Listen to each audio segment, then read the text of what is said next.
Salut tout le monde, bienvenue à Finances fondamentales, le podcast d'éducation financière dans lequel je te synthétise des livres sur les finances personnelles et l'investissement boursier en 5 points clés et où je réponds aussi aux questions des personnes auditrices à l'aide de cas concrets et transparents. Si tu souhaites prendre en main ta santé financière, t'es à la bonne place. C'est parti, bon podcast!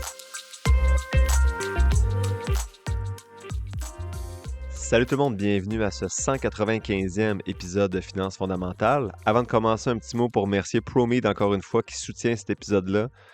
Comme je l'ai dit la semaine passée, ProMed offre de la literie, des oreillers, des têtes d'oreiller en soie de mûrier qui sont hypoallergènes, qui éliminent les frisottis. Je vous confirme que chez nous, le test est concluant pour ma conjointe parce que moi, comme j'ai dit la semaine passée, j'ai pas de cheveux, donc je ne peux pas vous valider si j'ai des frisottis le matin. Par contre, je peux vous valider que c'est confortable, mais honnêtement, le confort entre une literie ou une autre, j'ai jamais remarqué ça de ma vie, mais il semble que ça fonctionne pour les frisottis. Puis je suis pas allergique à rien, donc je suis pas pas pourquoi ils m'ont envoyé des oreillers à moi, là, je suis pas le meilleur pour promouvoir le produit, mais bref, si vous avez de la literie à acheter et que vous avez des cheveux, ben jetez un œil à leurs produits sur le site, puis tant qu'à faire ça, ben passez par le lien d'affiliation dans la description de l'épisode. Ça permet, en même temps que vous achetez les produits, d'avoir des rabais et en même temps, vous soutenez le podcast, donc c'est super apprécié. Donc, dans cet épisode-là, 195, on va explorer une question cruciale là, qu'on se pose, en tout cas que je me suis posé pendant longtemps. Euh, c'est quoi le montant d'assurance vie qu'on a besoin?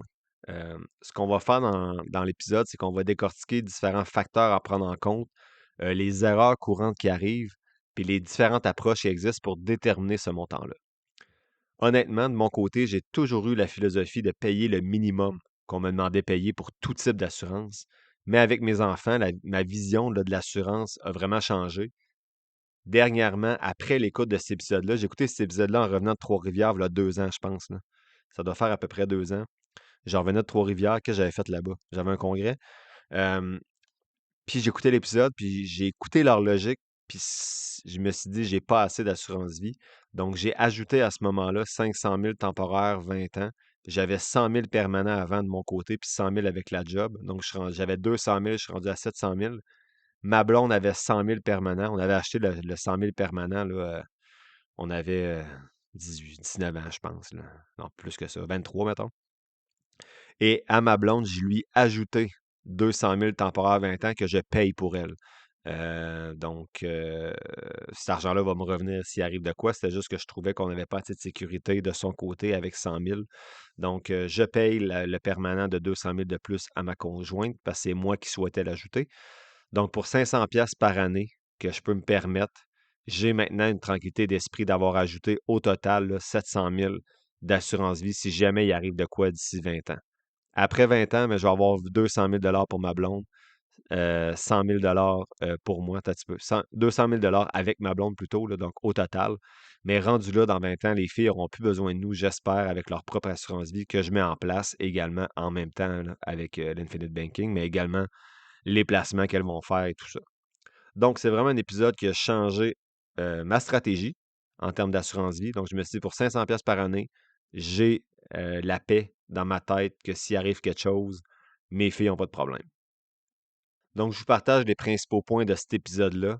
Veuillez noter que j'ai écouté l'épisode pendant que j'étais sur la route entre Trois-Rivières et Québec. Je suis arrivé dans le stationnement chez nous. J'ai tout de suite noté ce que je retenais, mais on n'ira pas non plus là, dans le détail extrême. Là. Donc, première chose que j'ai retenue de leur discussion, c'est pourquoi il faudrait souscrire à une assurance vie. Donc, ce qu'ils disaient en gros, c'est que l'assurance vie, c'est pas juste une dépense de plus, c'est vraiment une protection là, pour les gens qui vous entourent s'il arrive quelque chose. Il y a beaucoup de personnes qui pensent qu'ils n'ont pas besoin d'assurance vie, mais pour vrai, en réalité plutôt, là, je ne veux pas vous imposer quoi que ce soit, ben, c'est un filet de sécurité pour moi qui est essentiel, puis qui évite à votre famille là, de se retrouver en difficulté financière si vous venez qu'à mourir. Selon les animateurs du podcast, il y a 4 raisons pourquoi l'assurance vie est indispensable. Un, ça permet d'assurer la stabilité financière de votre famille. Donc, sans votre revenu, votre famille pourra avoir de la difficulté là, à payer les dépenses comme le loyer, les factures, l'épicerie. Une assurance vie va permettre de compenser cette perte de revenus-là, puis d'éviter qu'après votre mort, il soit en plus avec le deuil de la mort, obligés de faire des changements de vie là, assez majeurs, comme vendre la maison ou changer leurs habitudes. Deuxième raison pourquoi c'est indispensable selon les animateurs, ça permet de couvrir les dettes importantes comme le prêt immobilier, les dettes de crédit, etc. Donc, si vous avez un prêt hypothécaire ou d'autres dettes, ces dettes-là ne vont pas disparaître avec vous, à moins que vous ayez eu la mauvaise idée de prendre une assurance hypothèque là, au lieu d'une assurance vie temporaire. Bref, lorsque vous allez mourir, il va falloir que vos dettes soient remboursées par vos proches. Ce que l'assurance vie peut faire, c'est prendre en charge ces montants-là pour éviter de laisser un fardeau financier là, à vos enfants ou à votre blonde ou votre chum. Troisième raison, c'est que ça permet de financer les études de vos enfants. Donc, si vous mourrez, on sait que les frais d'éducation représentent une certaine dépense. Si vous avez des enfants en bas âge, ben, l'assurance vie va permettre de garantir qu'ils vont avoir les moyens d'aller à l'université, même si vous n'êtes pas là. Et la quatrième raison, c'est de maintenir le niveau de vie de votre conjoint ou de vos enfants, de votre conjointe. Donc, si la famille dépend en partie ou totalement de vos revenus, mais si vous mourrez, ils vont se retrouver avec une situation financière précaire. Donc, avoir une bonne couverture, ça permet d'assurer un certain confort puis d'éviter là, justement des moments déjà plus difficiles qu'ils le sont après votre mort.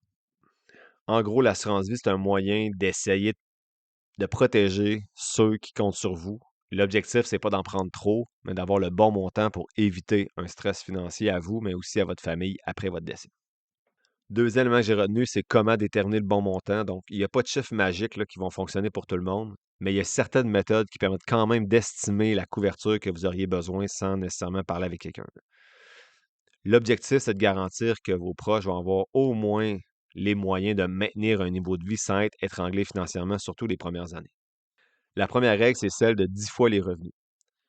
Donc ça, c'est une règle pour faire une estimation rapide là. Tu prends ton revenu annuel, tu le multiplies par 10. Le problème, c'est que cette méthode-là ne tient pas compte des charges spécifiques et de l'inflation. Si tu as des dettes importantes ou des enfants en bas âge, ce montant-là peut être insuffisant. Donc, si tu fais 100 000 de revenus, ils ne disent pas net ou brut, là, par contre, mais si tu fais 100 000 de revenus, tu as besoin de millions. Je trouve ça beaucoup. Je ne suis pas nécessairement d'accord avec ça. L'objectif, c'est pas que l'autre personne te remplace pendant 30 ans avec l'assurance, là. C'est de l'aider, quoi, 5 ans peut-être, à retomber sur ses pieds sans stress. J'irais peut-être plus avec x5 au lieu de x10, mettons. Euh, Ça dépend de l'âge des enfants aussi. Et qui en a besoin après? Si tu es célibataire, tu n'as pas vraiment besoin d'assurance vie, sauf si tu veux protéger un prix parce que tu sais que tu vas peut-être avoir des enfants plus tard. Bref. L'autre approche qu'il propose, c'est basé sur les besoins réels. Donc, ici, il dit qu'on prend en compte toutes les dépenses futures que votre famille va devoir assumer sans votre revenu. Donc, il prend le solde du prêt hypothécaire, les frais de subsistance de la famille sur plusieurs années, les études des enfants, puis les frais liés aux obsèques après la mort. Il dit que ça permet de calibrer un peu plus le montant en fonction de la situation réelle. Donc, par exemple, si tu as un prêt hypothécaire de 250 000, tu calcules les frais de subsistance de 800 000. Donc, lui, ce qu'il a fait, c'est il a pris 20 ans.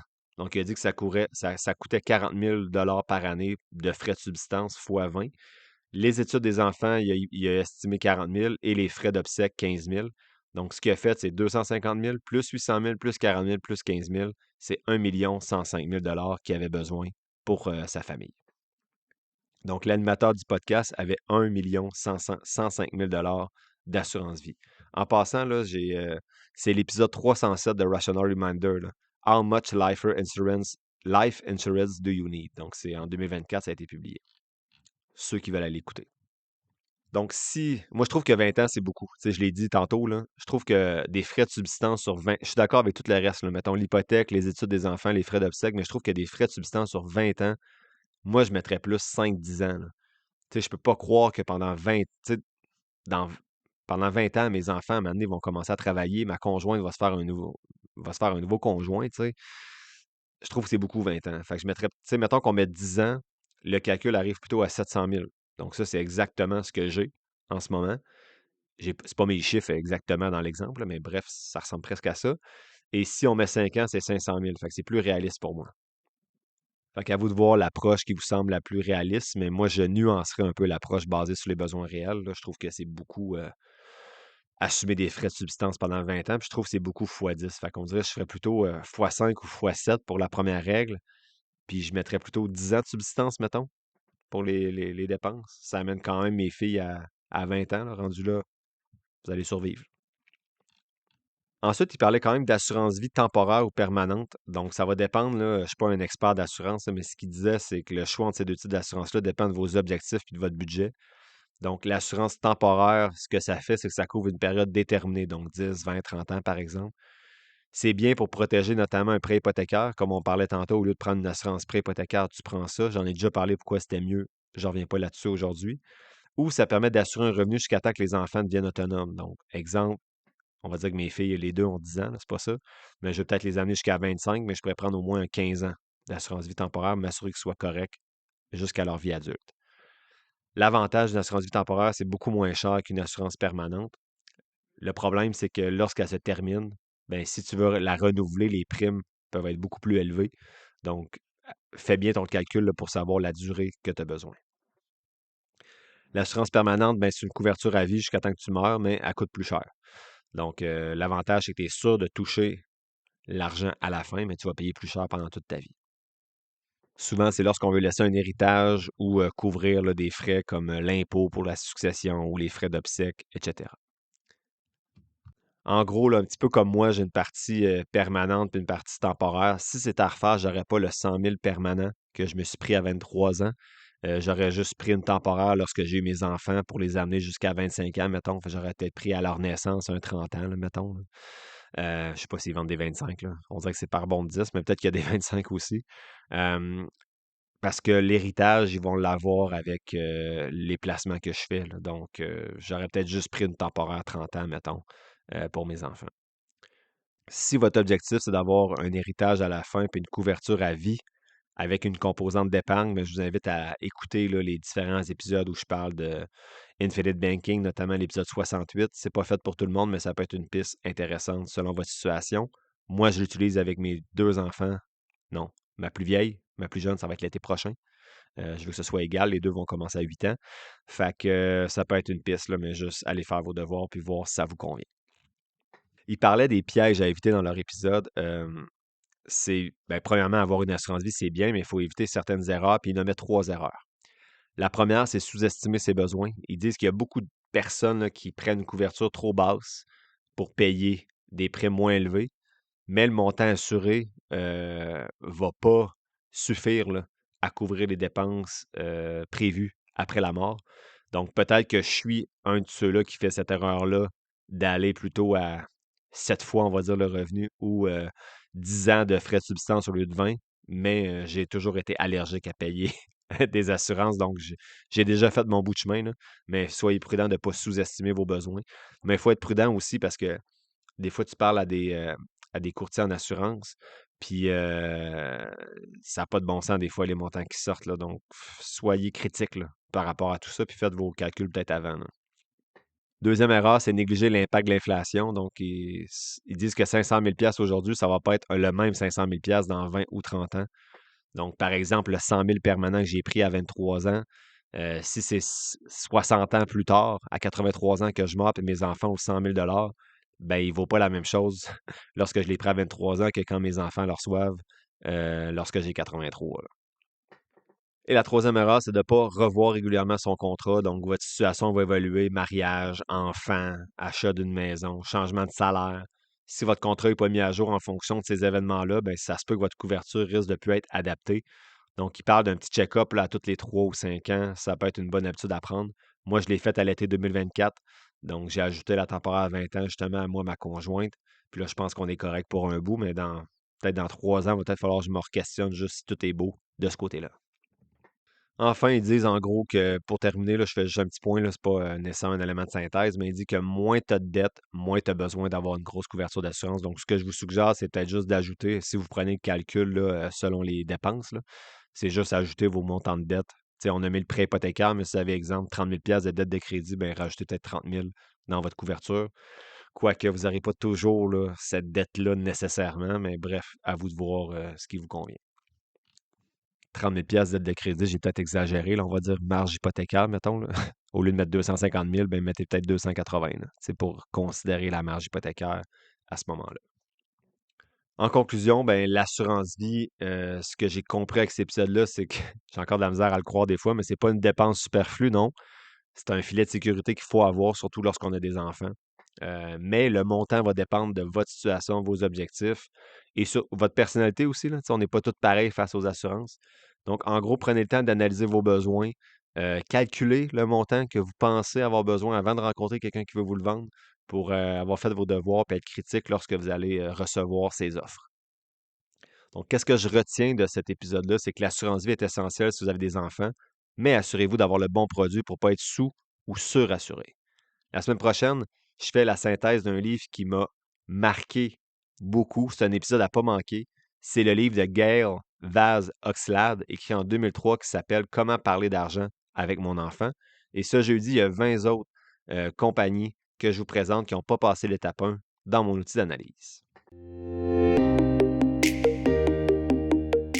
L'épisode tire à sa fin, j'espère que tu l'as apprécié. Si c'est le cas, je t'invite à le partager et à t'abonner au podcast, en plus de mettre quelques étoiles ou de le liker selon la plateforme sur laquelle tu m'écoutes. Tous les liens pour me soutenir sont quelque part dans la description de l'épisode. N'oublie pas que les informations communiquées dans le podcast sont dans un but strictement éducatif, ce ne sont pas des conseils financiers.